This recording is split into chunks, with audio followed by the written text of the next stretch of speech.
मुंबई गोवा या महामार्गावरील निवळी उतारात भरधाव कंटेनर उलटून झालेल्या अपघातात गंभीर जखमी झालेल्या चालकाचा उपचारादरम्यान जिल्हा शासकीय रुग्णालयात मृत्यू झाला। हा अपघात शुक्रवार दिनांक 5 सप्टेंबर रोजी सकाळी घडला असून कंटेनर चालक सुभाष जगतपाल वर्मा वय 23 राहणार छातरपूर उत्तर प्रदेश याचा उपचारादरम्यान मृत्यू झाला।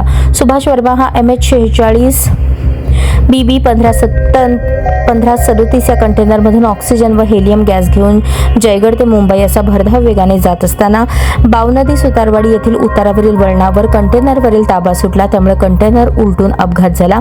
या महामार्गावर काही काळ वाहतूक जाम झाली। यात गंभीर जखमी झालेल्या सुभाषला तातडीने जिल्हा रुग्णालयात दाखल करण्यात आले, परंतु उपचारादरम्यान त्याचा मृत्यू झाला।